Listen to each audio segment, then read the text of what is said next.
Good morning all of you and you are welcome on my channel English Literature Academy। और जैसा कि आप जानते हैं कि मैं आपको प्रिपरेशन करा रही हूँ UGC NTA NET।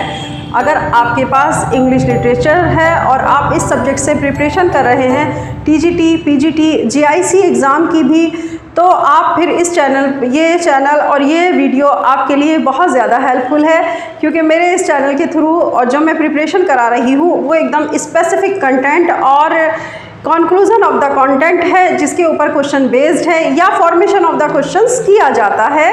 और जो कमीशन जैसे फॉर्मेट करता है अपने क्वेश्चंस का, उसका पैटर्न बनाता है, उसी के अकॉर्डिंग मैं आपके साथ डिस्कशन कर रही हूँ अपनी हर वीडियो में, हर राइटर, ऑथर एंड पॉइट को लेकर के।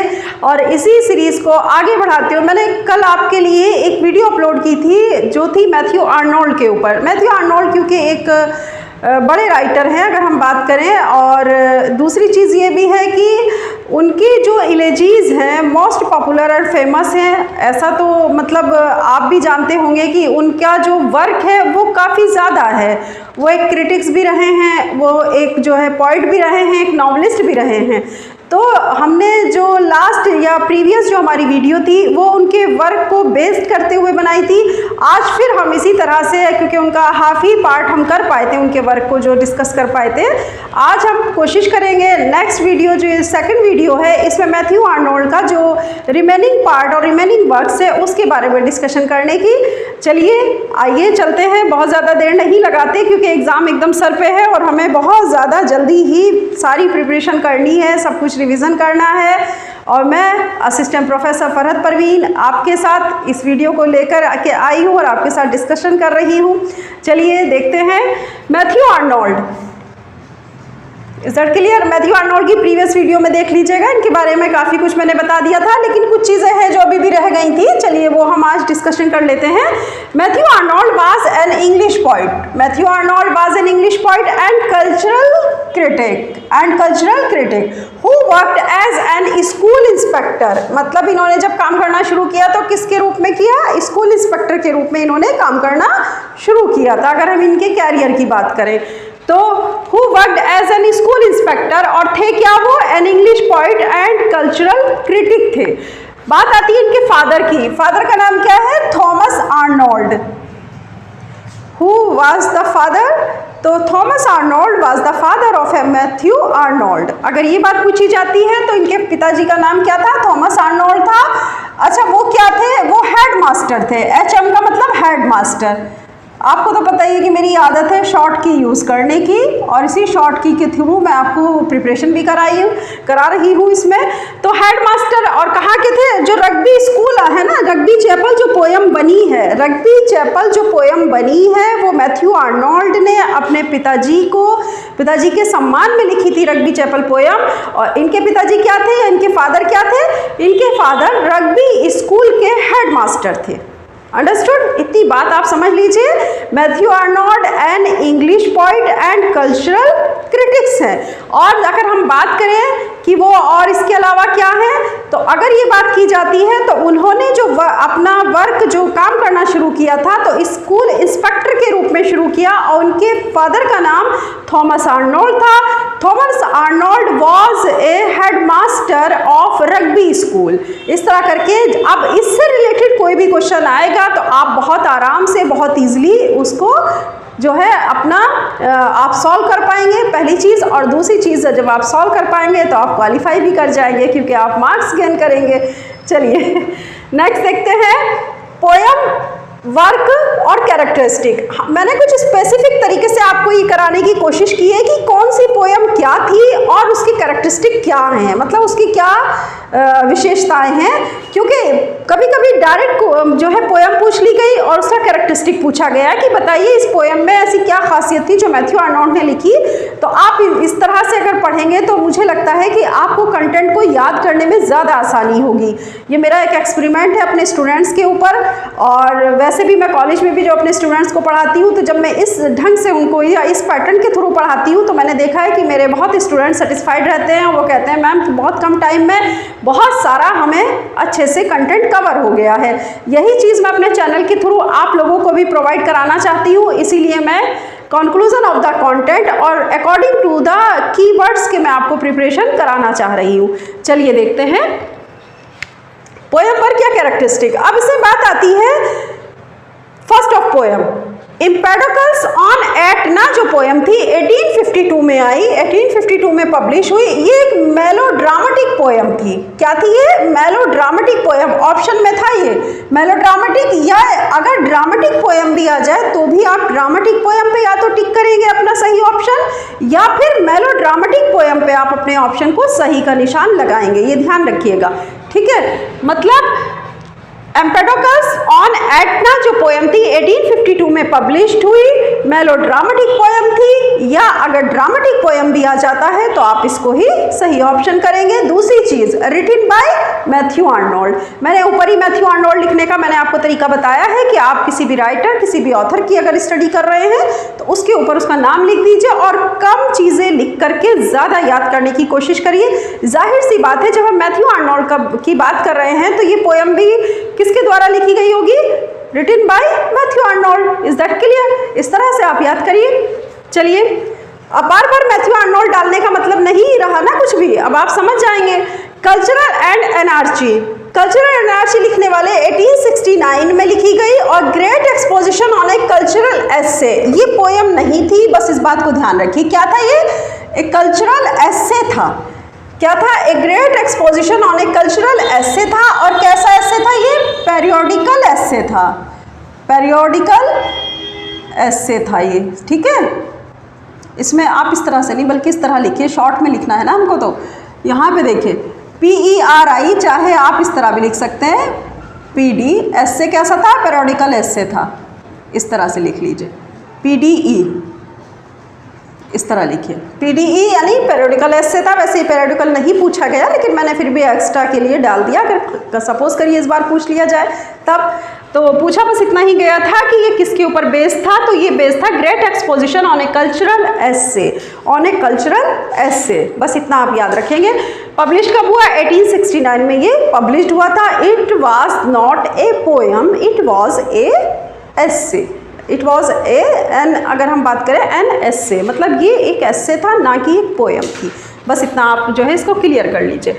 Number third, the function of criticism at the present time, ये क्या था? The function of criticism at the present time, इसकी बात करें तो ये इनका एक क्रिटिकल वर्क था। क्या था? क्रिटिक वर्क था। और किसके द्वारा लिखा गया था? इसमें वैसे ये पूछा गया था कि who was the writer of this, तो क्या लिखेंगे आप? Written by Matthew Arnold. Simple सी बात है, रिटन बाय मैथ्यू आर्नोल्ड। पूरा लिखना चाहते हैं पूरा लिख लीजिए, मान लीजिए आप इस तरह लिखना चाहते हैं रिटन बाय मैथ्यू आर्नोल्ड, ऐसे भी लिख सकते हैं, ठीक है। पूरा लिख लीजिए, नहीं शॉर्ट में लिखना चाहते, स्पेस भी है वैसे इसलिए मैंने लिख दिया। The function of criticism at the present time, ये क्या है? क्रिटिक वर्क है और written by Matthew Arnold, Matthew Arnold के द्वारा लिखा गया, ये उनका क्रिटिक वर्क है। इस तरह से आप याद करेंगे। डायरेक्ट क्वेश्चन पूछा गया था, मैंने उसी तरह से आपके सामने ये प्रेजेंट कर दिया। अब आप भी इसी तरह रिवाइज करिए और इसी तरह से प्रिपरेशन करिए। नेक्स्ट आता है स्टेंजा फ्रॉम द ग्रैंड चार्टिरियस, ये पूरा एक ही है भाई, ठीक है। क्या है ये पूरा एक नाम है, ये भी पूरा एक नाम था। इस तरह से देखिए क्या है? Stanza from the grand Chartreuse, stanza from the grand Chartreuse क्या था? तो फिलोसॉफिकल पोएम थी। कैसी पोएम थी ये? फिलोसॉफिकल पोएम थी। 35 स्टेंजास थे और किसके द्वारा लिखी गई? Matthew Arnold. जहां मैं MA लिख दूं समझ जाइए मैथ्यू आर्नोल्ड है, ये मेरा कीवर्ड है, ठीक है। मैथ्यू आर्नोल्ड मतलब अगर इसेंशियल वर्ड में लिखे अगर हम तो MA, सिंपल सी बात है, आप MA लिख दीजिए। तो MA on struggle of life, और किसके ऊपर लिखा था? मैथ्यू आर्नोल्ड ने ही लिखा था, अपनी ही जीवन के संघर्ष के ऊपर, ऑन स्ट्रगल ऑफ लाइफ, ठीक है। अपने ही जीवन के संघर्ष के ऊपर मैथ्यू आर्नोल्ड ने इस पोएम को, या सॉरी इस फिलोसॉफिकल पोएम है, इस पोएम को लिखा था। इस तरह से आप समझेंगे। 35 स्टेंजास थे और नाम क्या था पोएम का? Stanza from the grand Chartreuse, stanza from the grand Chartreuse, ये पोएम थी इनकी, फिलोसॉफिकल पोएम थी, मैथ्यू आर्नोल्ड ने लिखी थी। और किस पर लिखी थी? ऑन हिज स्ट्रगल लाइफ, अपनी ही जीवन के स्ट्रगल के ऊपर लिखी गई पोएम थी। अब बात आती है यहाँ पर कुछ लाइंस भी दी हुई थी भाई उसमें, मतलब ये वो फेमस लाइनें हैं जो कि जो उनका वर्क था उसमें से उठा करके ये लाइन रखी गई और फिर ये पहचानने के लिए दिया गया कि बताइए ये लाइन्स किस वर्क की हैं। मैथ्यू आर्नोल्ड ने इन लाइन का जो यूज़ किया तो वो किस वर्क में किया है, हमें इनको देखना है। मोस्ट इंपॉर्टेंट है ये भी बहुत ज़्यादा।